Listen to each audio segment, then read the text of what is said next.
make sense of all this, we have to embrace the idea of the ether. The ether was a totally accepted element in the past. Before Einstein and his wife concocted the widely acclaimed relativity theories, everyone, including all of the scientists, knew the existence of the ether. In one fell swoop, Einstein got rid of the ether and everybody else followed suit. The age-old technologies used in the design of these aircraft and engines also utilize the properties of the ether. That's the bit they're not telling us. To do so would fly in the face of contemporary scientific thinking, and they would be forced to recognize the existence of this hugely important element. If you visit Victor Schauberger's Ripley's Believe It or Not page, you will find it sadly lacking in important information. This man was a master at decoding the secrets of nature, a prolific writer and far ahead of his time, yet the mainstream scientists chose to ignore his work and label him a nutcase. Just this fact should throw up a plethora of red flags with people. This man dedicated his whole life to the study of nature, and he came up with some truly fascinating stuff. Levitation, propulsion through the ether, and implosion technology, to name just a few. Let's start with implosion technology to show you that he wasn't just making this stuff up.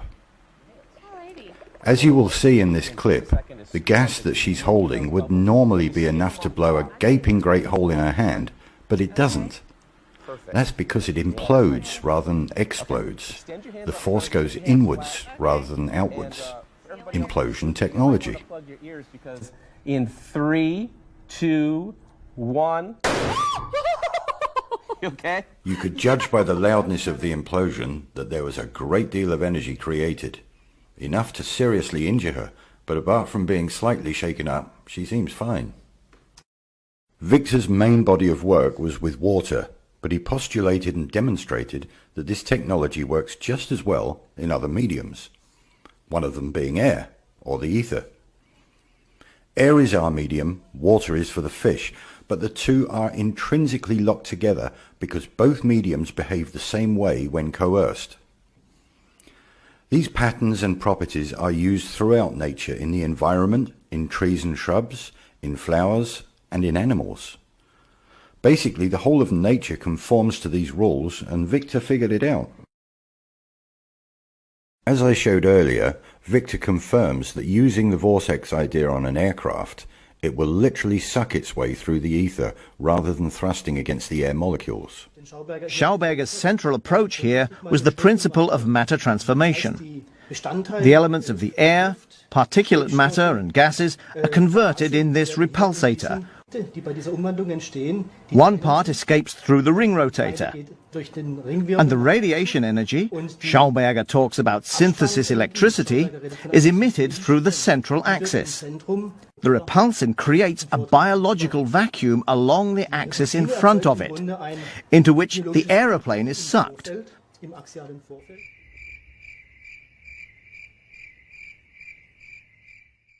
The relatively small amount of fuel on board is used for takeoff, landing and taxiing. It's also used for the APU. The APU is the auxiliary power unit that's situated at the back end of most commercial aircraft.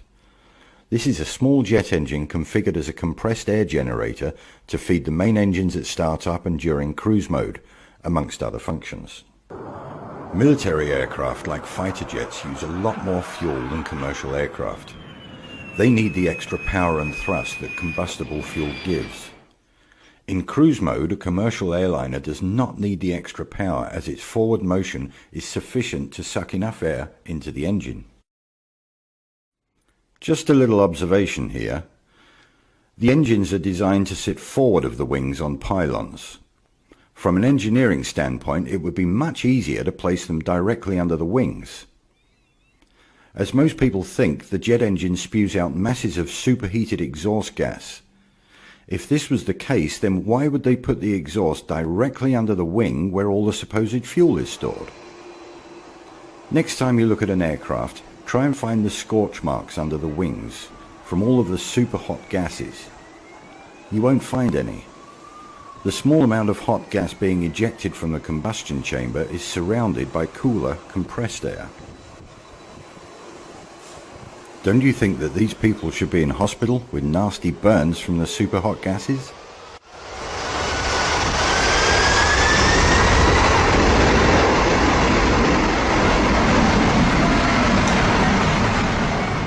Before we leave Victor number 1, let's look at his vortex principles at work in real time. If you think his principles are just theories, then feast your eyes on this. Like the jet engine, the Garuda Sanjivani route needs a small force to start it, but then impels itself infinitely using the medium around it, in this case water.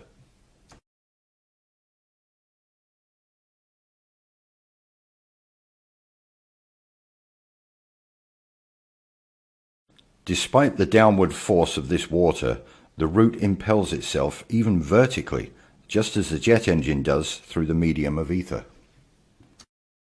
There is much more to talk about with Victor Schauberger's vortex principles and how the aircraft manufacturers utilize the natural forces of nature to assist flight, but I don't want this video to be too long. Again, check out Victor's work for yourselves and you'll see the connections. Time for Victor number 2. Viktor Grebennikov is lesser known than Schauberger, but his research and experimentation is just as extensive and important. It also derives its reasoning from nature. It's a man named Grebennikov from Russia. Grebennikov was kind of a non-conventional scientist. He was an entomologist, did a lot of work with bugs, entomology.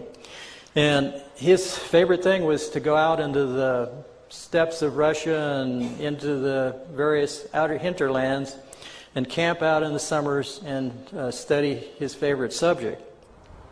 This might look like a radio-controlled bee, but it's actually a bee with a little radar transponder on it, which means that we can track this bee as it flies around the field.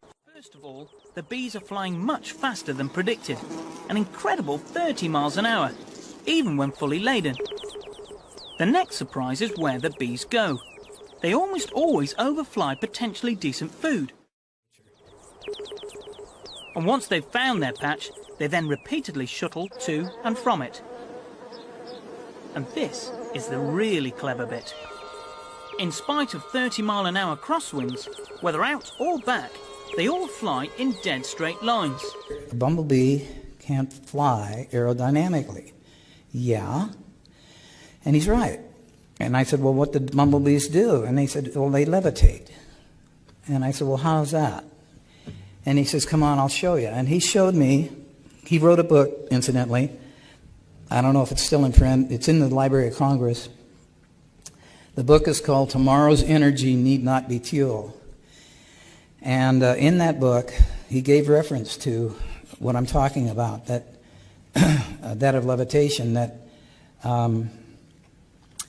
the bumblebee, when he starts to beat his wings, when he starts to flap his wings, there's a little cavity, a hollow cavity next to the larynx inside his system that's hollow.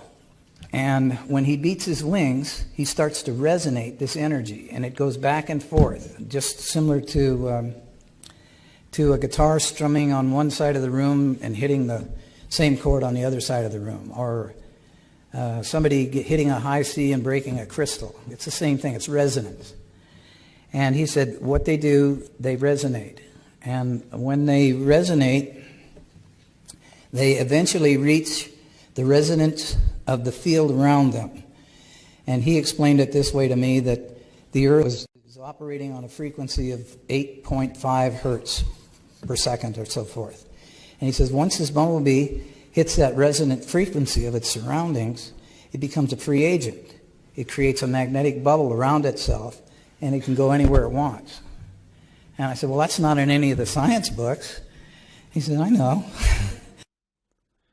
The important point here is the bees. As you've heard, the bumblebee shouldn't really be able to fly.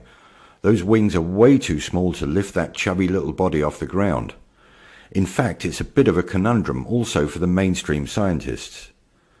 They can travel in perfectly straight lines for long distances without any deviation, even during a howling crosswind.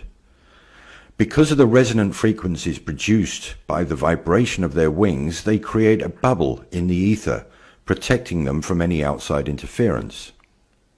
So levitation by sound waves is a real-world effect.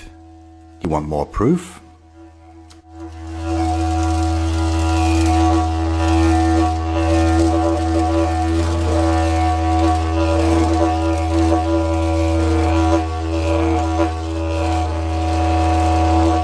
That the bug wings themselves were creating an anti-gravity phenomena under certain conditions. These technologies are known and used in modern-day aircraft manufacture.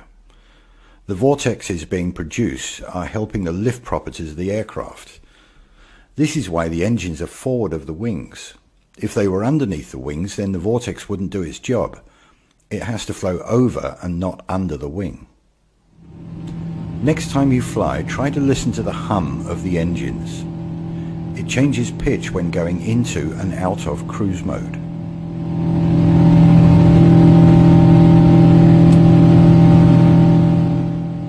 Just pure speculation here, but there are large cavities in the wings, which are tested with compressed air and not liquids, by the way, and the engines produce a distinct hum, just like the bees do. As per usual, it's us, the consumer, who's losing out, while these huge companies are reaping the financial benefits.